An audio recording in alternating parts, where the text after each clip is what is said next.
কোরআন মাজিদে চুমু দিয়ে এবং কোরআনকে কপালে স্পর্শ করে বিশ্বকাপের উদ্দেশ্যে আমেরিকায় যাত্রা শুরু করেছে আয়াতুল্লাহ আলী খামিনির দেশ ইরান। এবং এই ফুটবল বিশ্বকাপ নিয়ে একটা দুঃখের সংবাদ কি জানেন?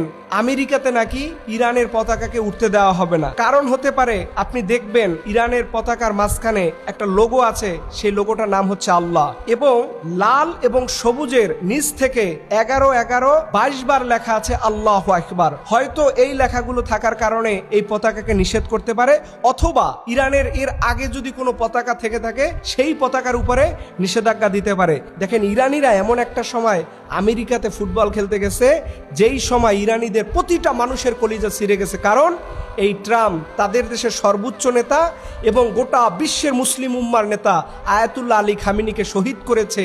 এই শহীদের যন্ত্রণা বুকে নিয়ে আজকে ইরান গিয়েছে তাদের দেশে ফুটবল খেলার জন্য। এর জন্য আমি মুসলিম উম্মাকে বলবো, তোমরা ব্রাজিল আর্জেন্টিনার পতাকাকে জার্সি হিসাবে গায়ে দিও না এবং বাসার ছাদে পতাকা হিসাবে ব্যবহার করো না। তোমরা যদি তোমাদের গায়ে জার্সি দিতে মনে চায়, তোমাদের যদি পতাকাই উড়াইতে মনে চায়, তোমরা ইরানের জার্সি গায়ে দাও এবং ইরানের পতাকা উড়াও। কারণ আল্লাহ বলেছেন, ইন্নামাল মুমিনুনা ইখওয়া, গোটা পৃথিবীর সব মুমিনরাই হচ্ছে ভাই। আপনি কখনো ব্রাজিল আর্জেন্টিনাকে আপনার ভাই বানাতে পারেন না। তাদের দেশের পতাকা, তাদের দেশের জার্সি, এটা আপনি কখনো মুমিন হিসাবে গায়ে দিতে পারেন না। যেই ব্রাজিল আর্জেন্টিনা সরাসরি আমার ভাইদেরকে দুনিয়া থেকে বিদায় করার পেছনে কারণ হয়ে থাকবে।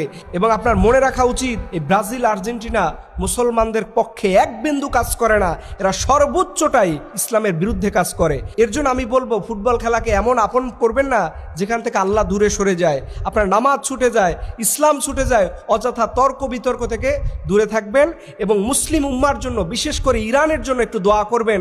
যেই ইরান মাথা উঁচু করে ট্রাম্পের বিরুদ্ধে আজকে মাসের পর মাস লড়াই করে যাচ্ছে, আল্লাহ যেন ওই আমেরিকার মাটিতে আল্লাহ যেন তাদেরকে বিজয় দান করে এবং গোটা বিশ্বের মুসলিম উম্মার সম্পদ ইরানকে আল্লাহ যেন অনন্ত যুগ মুসলমানদের ভ্যানগার্ড হিসাবে কবুল করে। সকল আমিন।